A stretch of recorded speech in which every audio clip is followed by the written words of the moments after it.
अस्सलाम वालेकुम। पहले हम इस वीडियो में हम लोगों ने इसके 3 कॉन्सेप्ट्स को डिस्कस किया है कि जब बिल जो है वो हमारे पास कलेक्शन के लिए आता है एट मैच्योरिटी तो अफेक्ट क्या होता है। सेकंड हमने देखा डिस्काउंटिंग ऑफ बिल पे क्या अफेक्ट होता है ड्रॉर के अकाउंट में और ड्राई के अकाउंट में। और फिर हमने देखा वो जो डिस्काउंट होता है तो ड्रॉर ड्राई और बैंक में क्या अफेक्ट होगा, और फिर जब वो पे हो जाता है तो क्या अफेक्ट होगा। फिर हमने इसका थर्ड केस डिस्कस किया था इंडोर्समेंट ऑफ बिल का, जिसमें हमने जो है वो ड्रॉ ड्राई और पे तीनों के अकाउंट पे इसका अफेक्ट शो किया था। जो इंडोर्समेंट हुई थी, जिसको इंडोर्स किया था, उस पर भी इसका अफेक्ट शो किया था। अब हम इसका फोर्थ पॉइंट डिस्कस करेंगे, जिसमें हमने क्या कहा था कि जब हम बिल सेंड करते हैं बैंक को फॉर कलेक्शन पर्पस, तो फोर्थ पॉइंट हमारा क्या है, sending the bill for collection.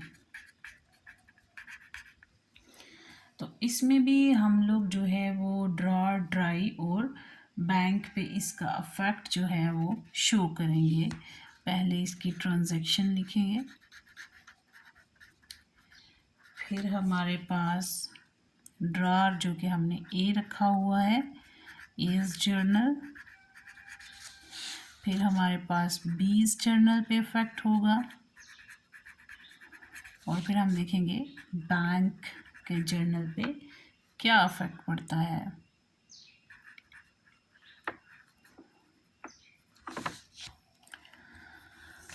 तो ट्रांजैक्शन क्या होती है कि जब यहाँ पे हम लिख लेते हैं when the bill is sent to bank for collection। Bill send किया बैंक में फॉर कलेक्शन पर्पस, तो जो हमारे पास ड्रॉर है, जो ए है, वो क्या उसने सेंड किया ना, ए ने सेंड किया, वो क्या करेगा, बैंक फॉर कलेक्शन अकाउंट, इसको वो डेबिट करेगा, और क्रेडिट किसको कर देगा, बिल रिसीवेबल अकाउंट को क्रेडिट करेगा, और नरेशन लिख देगा being bill send to bank for collection purpose. देखिए कि ड्रॉर ने बिल सेंड किया बैंक को, ड्राई ने नहीं सेंड किया, इसका कोई ताल्लुक नहीं है, इसलिए कोई एंट्री इसमें नहीं होगी। हाँ, जब मैच्योरिटी का टाइम आएगा तब अगर ये बिल पे नहीं करता तो फिर इसके ऊपर अफेक्ट होगा।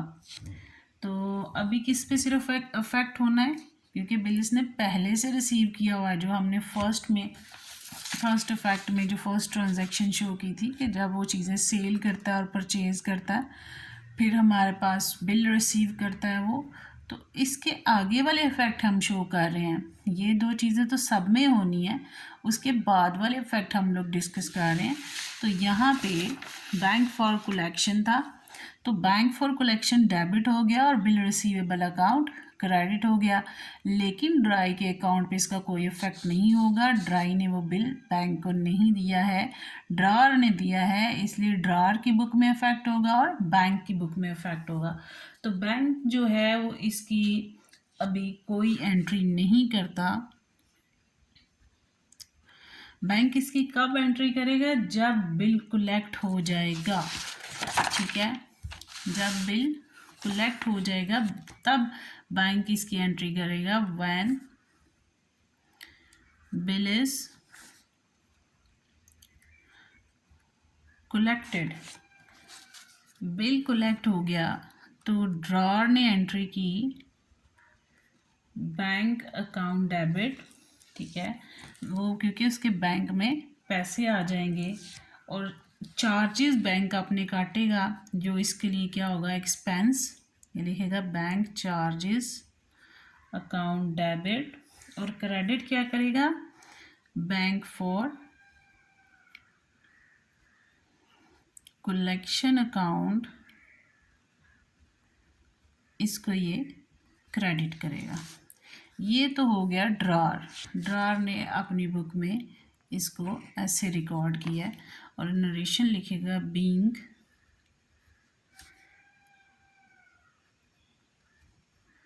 Acceptance collected by bank.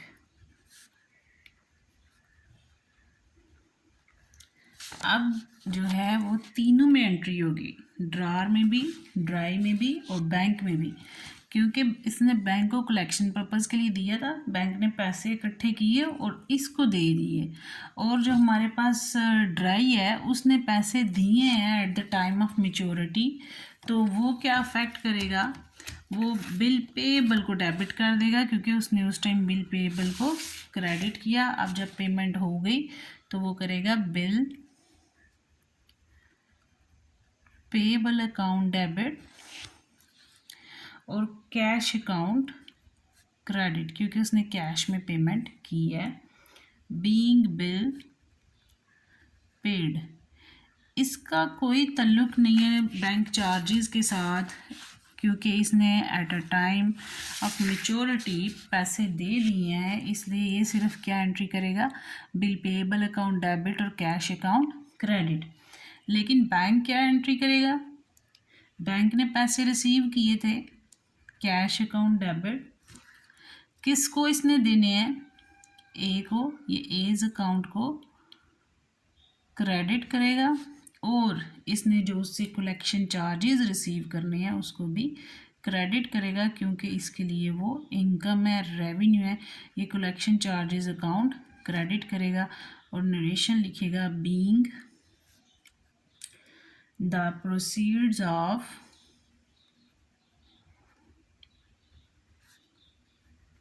Bill collected.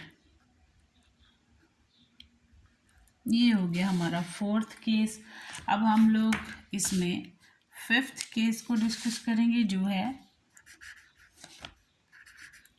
Retiring a bill under rebate. Rebate में बिल कब रिटायर जब होता है तो उसका क्या इफेक्ट होता है कि जब एक्सेप्टर ऑफ बिल है वो तैयार है उसकी पेमेंट करने को टाइम से पहले, जब वो टाइम से पहले पेमेंट करता है अंडर रिबेट, तो हम लोग देखेंगे कि क्या क्या अफेक्ट होता है ड्रार की बुक पे और ड्राई की बुक पे। अभी हम लोग सिर्फ मेच्योरिटी के केस डिस्कस कर रहे हैं, फिर हम लोग उन केसेस को देखेंगे जब बिल मेच्योर नहीं होता, तो फिर तीनों पे क्या क्या अफेक्ट होगा। तो इसमें हमारे पास वैसे ही जैसे हम लोग वो ट्रांजैक्शन लिखते हैं, वो फिर हमारे पास एज जर्नल, फिर हमारे पास बी का जर्नल बनेगा,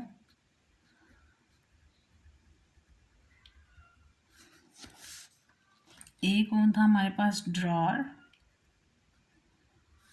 और बी कौन है,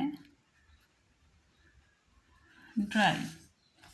अच्छा जी, हम लिखते हैं व्हेन बिल इज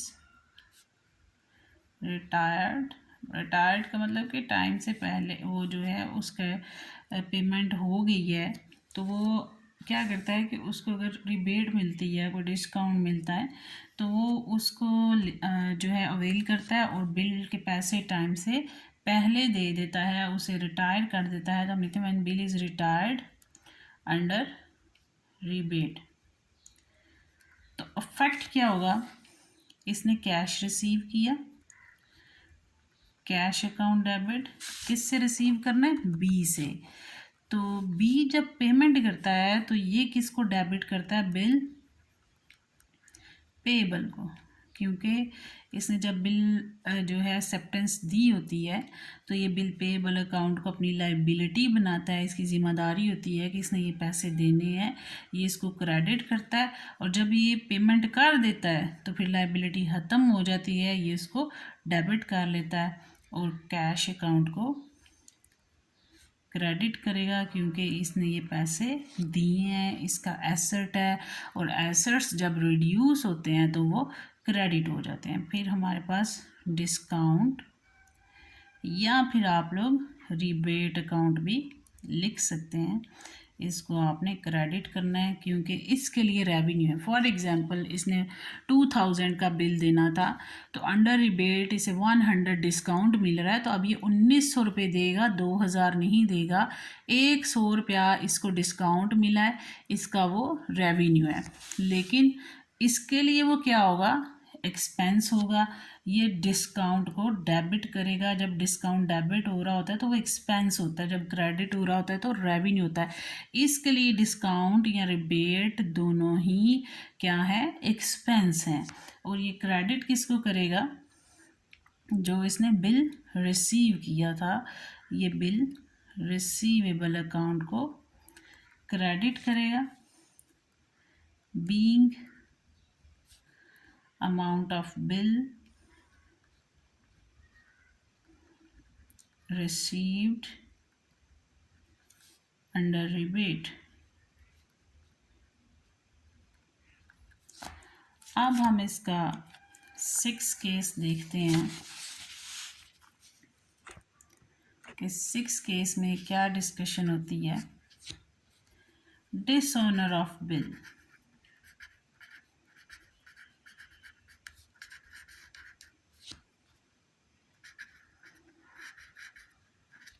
अब हम इन सारे केसेस को देख लेंगे कि डिसऑनर हो तो ड्रा, ड्राई और बैंक की बुक में क्या क्या अफेक्ट होगा। मीन्स जब मैच्योरिटी का टाइम आया तो उसको पैसे नहीं मिले किसी बेस पे कि उसके अकाउंट में पैसे नहीं आए, या फिर जो उसने बिल दिया है उसका टाइम गुजर गया है, या फिर कोई ऐसी रीज़न है कि वो इंसॉल्वेंट हो गया है तो बिल डिसऑनर हो जाता है।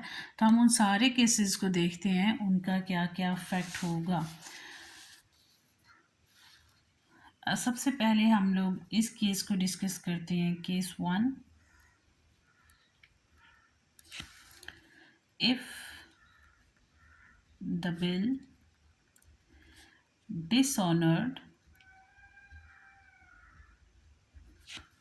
while it is in the possession of drawer। मतलब क्या है कि अभी उसने किसी को ट्रांसफ़र नहीं किया है, अभी बिल जो ड्रॉर है उसके पास है, तो वो डिसऑनर हो जाता है। तो अफेक्ट क्या होगा, किस किस पे अफेक्ट होगा, ड्रॉर की बुक में जो कि ए था, और ड्राई की बुक में जो कौन है, बी। तो एज जर्नल और बीज जर्नल, बीज अकाउंट को ये डेबिट कर देगा और बिल रिसीवेबल को क्रेडिट कर देगा, क्योंकि जब उसने बिल रिसीव किया था उसने बिल रिसीवेबल डेबिट किया था और बी को क्रेडिट किया था। लेकिन अब eight the time of maturity उसके पैसे नहीं मिल रहे तो वो रिवर्स एंट्री कर देगा, वो फिर बी को डेटर बना देगा और बिल रिसीवेबल को क्रेडिट कर देगा। और इसके ऊपर जो इसको चार्जेस पे करने पड़ेंगे उसे नोटिंग चार्जेस कहा जाता है, ये भी उससे रिसीव करेगा, ये कैश अकाउंट, और या फिर आप इसे नोटिंग चार्जेस अकाउंट। अब क्या है कि ये क्या करेगा, इसने एक्सेप्ट किया था कि ठीक है मैं पैसे दे दूंगा, इसने बिल पेएबल को क्रेडिट किया था, ये बिल पेएबल को डेबिट कर देगा। और क्रेडिट किसको करेगा, जिसको कहा था कि ठीक है मैं तुम्हें पैसे दूंगा उसे क्रेडिट करेगा। लेकिन इसके लिए नोटिंग चार्जेस क्या होंगे, एक्सपेंस होंगे। नोटिंग चार्जेस को ये डेबिट करेगा और ड्रॉर के अकाउंट को क्रेडिट करेगा। और इसकी नरेशन क्या होगी, being bill dishonor and noting charges paid। इसी तरह यहाँ पे भी होगा being billed dishonored, noting charges received। being billed dishonored and noting charges received। अब सेकंड केस में देखते हैं क्या होता है। केस 2 लिख लेते हैं। If the bill is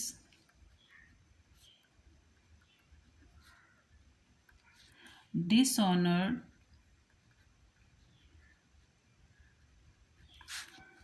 after being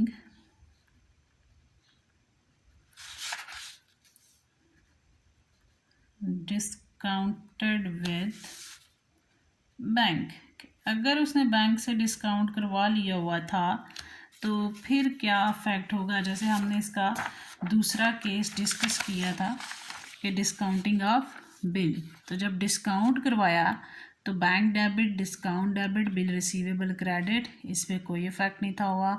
और हमारे पास बिल रिसीवेबल इसने डेबिट किया, ए को क्रेडिट, जिसको पैसे दिए हैं उसको क्रेडिट कर दिया और डिस्काउंट भी क्रेडिट कर दिया। अब देखते हैं इसका eight the time of dishonour क्या इफेक्ट होता है। जब बिल डिसऑनर हो जाएगा तो हमारे पास तीनों के ऊपर इफेक्ट होगा। एज जर्नल पे भी,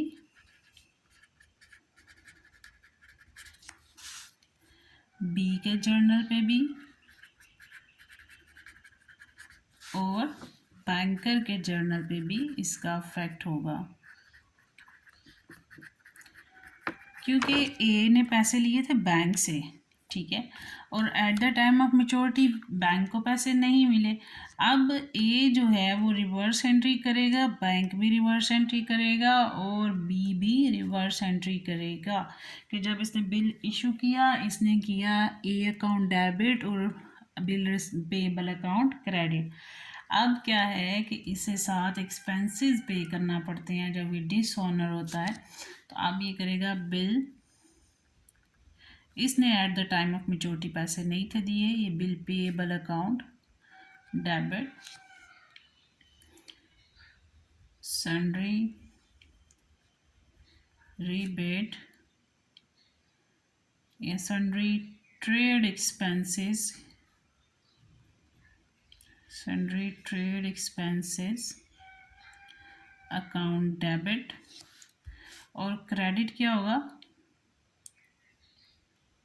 एज अकाउंट, जिसको पैसे देने थे, और नरेशन लिख देगा being bill dishonoured and noting charges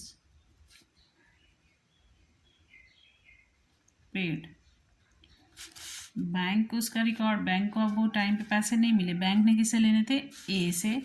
bank recording क्या करेगा, एज अकाउंट को डेबिट, बिल डिस्काउंटेड को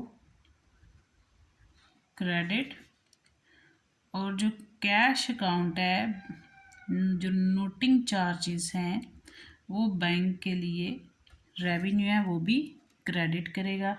और नरेशन लिखेगा being bill dishonoured and noting charges receive. अब ए क्या करेगा, ए ने किससे पैसे लेने थे, बी से, वो बीज अकाउंट को डेबिट कर देगा। और इसने जब बैंक से डिस्काउंट करवाया था तो बैंक को डेबिट किया था, अब ये बैंक अकाउंट को क्रेडिट कर देगा और लिखेगा being bill dishonoured and noting charges paid by bank. यहाँ पे वो नोटिंग चार्जेस अलग से नहीं लिखेगा, इसकी अमाउंट में टोटल करके लिखेगा और बैंक में टोटल करके लिखेगा। फॉर एग्जांपल 2000 का बिल है और 25 रुपये नोटिंग चार्जेस हैं, तो 2025 इसकी अमाउंट लिखेगा, 2025 इसकी लिखेगा, क्योंकि बैंक ने पे कर दी है और रिसीव किससे करनी है, बी से करनी है इसने सारी अमाउंट, इसलिए ये बी को डेबिट कर रहा है। अब हम देखते हैं कि हमारे पास थर्ड केस अगर आता है,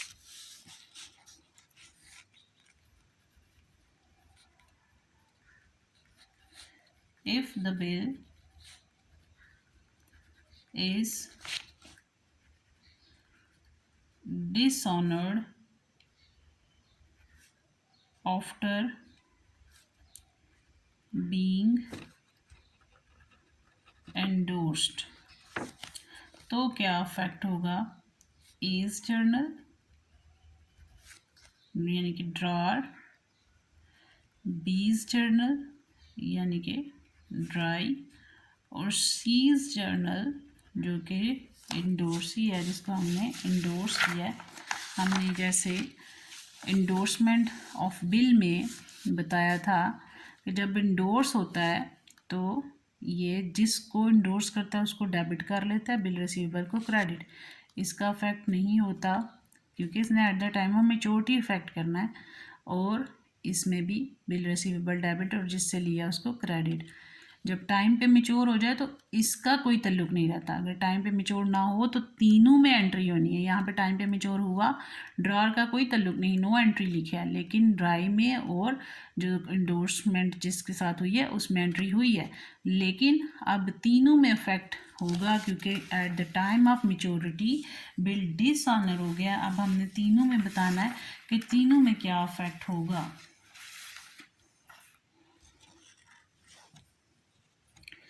अब क्या करेंगे, एक इसको डेबिट करेगा जिससे पैसे इसने लेने थे बीज अकाउंट को, और क्रेडिट क्या करेगा,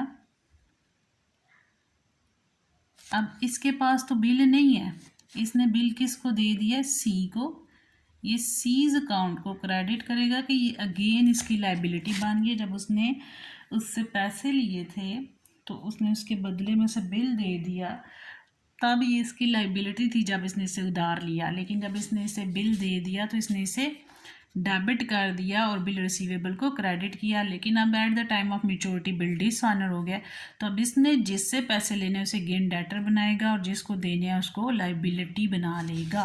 being bill dishonoured eight the time of maturity. अब सेकंड हमारे पास केस है कि ये क्या अफेक्ट करता है, इसका तो डिसऑनर हुआ, सीधा सीधा इसने क्या करना है, बिल पेएबल अकाउंट डेबिट और क्रेडिट किसको कर देना है, ड्रॉर को, जिसको पैसे देने थे उसे अपनी लाइबिलिटी दोबारा बना लेगा। बीइंग बिल इज डिसऑनर्ड, सी ने पैसे किससे लेने थे, ए से, वो क्या करेगा, वो दोबारा ए को अपना डेटर बनाएगा, लिखेगा एज अकाउंट डेबिट और बिल रिसीवेबल क्रेडिट। अगर इसको कैश मिल जाता तो इसने कैश अकाउंट डेबिट करना था, लेकिन इसे पैसे नहीं मिले हैं, ये भी एंट्री क्या कर देगा, बीइंग बिल इज डिसऑनर्ड। अब हमारे पास इसके कितने केसेस डिस्कस हो चुके हैं। एक, जब हम लोग ड्रॉर के पास बिल है और वो डिसऑनर हुआ। दूसरा, जब वो डिस्काउंट करवाया तो डिसऑनर हुआ। तीसरा, जब हम लोगों के पास इंडोर्समेंट जब की है तो डिसऑनर हुआ। चौथा केस क्या होगा हमारे पास,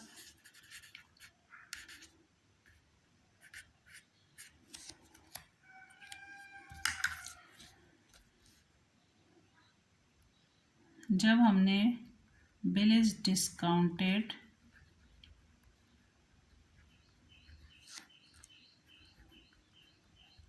after being sent to bank for collection. अगर बिल जो है वो डिसऑनर हो जाता है जब हम लोग उसे बैंक को कलेक्शन के लिए भेज देते हैं। तो हमारे पास क्या एंट्री होगी, जो हमारे पास ड्रॉ रहा है यानी कि एज जर्नल, फिर बीज जर्नल, उसके बाद तीसरा बैंकर जर्नल। तो बिल डिसऑनर हो गया, ये क्या करेगा, बिल पेएबल अकाउंट को डेबिट, सन्ड्री ट्रेड यानी कि जो नोटिंग चार्जेस पे किए हैं एक्सपेंस अकाउंट क्रेडिट, और पैसे किसको देने थे, एज अकाउंट क्रेडिट। तो क्या होगा, being acceptance dishonoured with noting charges. ये उसे डिसऑनर हुआ और उसने क्या पे किए हैं, नोटिंग चार्जेस। अब बैंकर ने क्या एंट्री करनी है, उसको क्या करेगा, वो ए को डेबिट कर लेगा और एज अकाउंट डेबिट, क्योंकि इसने किससे पैसे लेने थे, ए से लेने थे। कैश अकाउंट को क्रेडिट करेगा, ये कौन सा कैश है, नोटिंग चार्जेस वाला। और इधर क्या करेगा, बैंक फॉर कलेक्शन को क्रेडिट कर देगा। ए ने क्या करना है, इसने पैसे किससे लेने हैं, ड्राई से, जिसका नाम बी है। बीज जर्नल में इसने क्या करना है, बीज अकाउंट को डेबिट, क्रेडिट किसको करेगा, बैंक फॉर कलेक्शन अकाउंट, और बैंक अकाउंट जो कि नोटिंग चार्जेस हैं।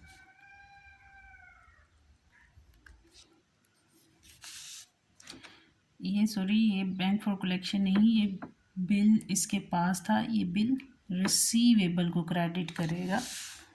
बैंक फॉर कलेक्शन किस में क्रेडिट होगा, एज जर्नल में।